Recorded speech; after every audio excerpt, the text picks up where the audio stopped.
The Big Eight just ran out of silver, price to reverse Wednesday.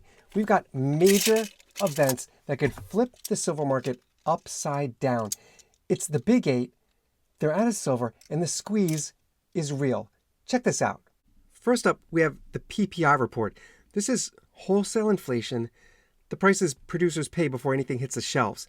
If the number cools off, it tells market inflation is easing, which usually makes traders dump metals like silver in favor of tech, in favor of growing stocks. But if PPI comes in hotter than expected, silver could get a jolt of energy because inflation tends to push people back toward hard assets.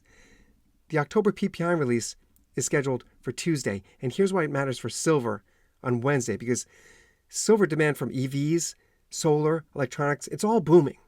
But inflation expectations heavily influence investors. So if traders think the Fed won't need to fight inflation as aggressively, they stop hiding in metals. And that could trigger a fast reversal. And we typically see a 24-hour lag before it hits us in the metals world.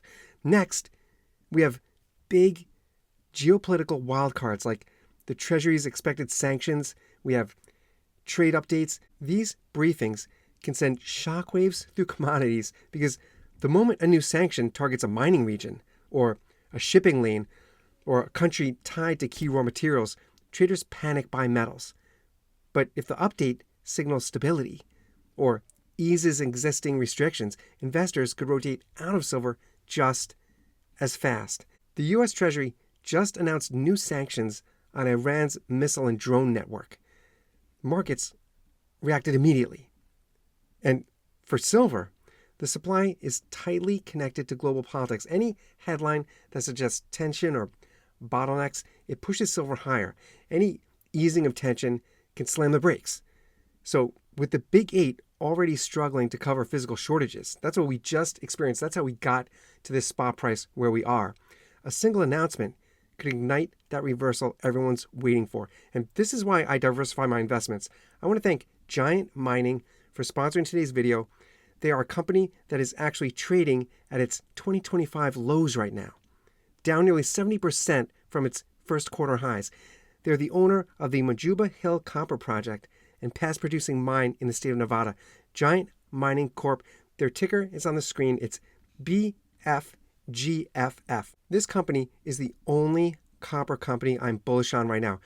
Their ticker symbol is available on Interactive Brokers and Charles Schwab. Since President Trump's inauguration in 2025, his administration has aggressively pursued policies to secure U.S. mineral independence, with copper emerging as a flashpoint in escalating tensions with the Chinese Communist Party. Copper, which is vital for defense, vital for AI infrastructure, it underscores America's vulnerability to foreign dominance, particularly China's control over global refining. Look, in February 2025, Trump signed Executive Order 14220, initiating a Section 232 investigation into U.S. copper imports and classifying the nation's dependence on foreign suppliers as a potential national security risk. Trump then approved the Ambler Road project in Alaska, unlocking access to rich copper and zinc deposits and facilitating the permitting of more than 1,700 mining claims. 1,700. Then, the U.S. Department of Homeland Security designated copper as a high priority sector for supply chain scrutiny.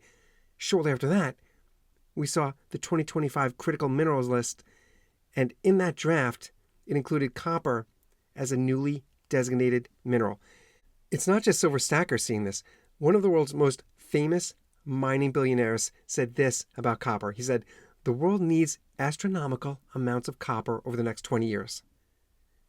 He's repeatedly said that there's no rational price for copper when the metal is essential. Effective August 1st of this year, the copper sector, in my view, entered a ground floor seismic level opportunity, marking the beginning of a transformative new phase for the entire industry. What we've been seeing is the very first chance, in my view, to be part of the rebirth of the American copper mining business. Giant Mining owns a past-producing copper mine in Nevada, one of America's best and most cherished mining jurisdictions. The most critical part of all this is that Giant Mining's share price has still not recovered at all from the April market shock. Giant Mining is my number one copper idea. You can tell I'm excited about this company. Howard Lutnick said, American industries depend on copper, and it should be made in America. No exceptions, no exemptions.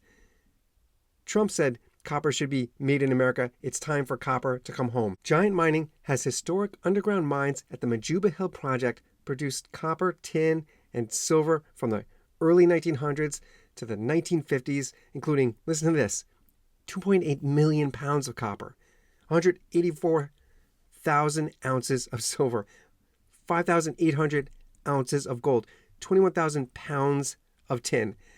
I'll say this again, all these factors are the ones that led to my significant bullish opinion about Giant Mining. The infrastructure is ready. They have access roads. They have power supply, transportation, water supply, ore stockpiles. They have established road access. They have power nearby. They have space for potential processing infrastructure as the project advances. Do your homework on Giant Mining. Their ticker's on your screen. It's a BFGFF. I know you'll be as excited as I am. Check out Giant Mining, and I'll see you on the next one.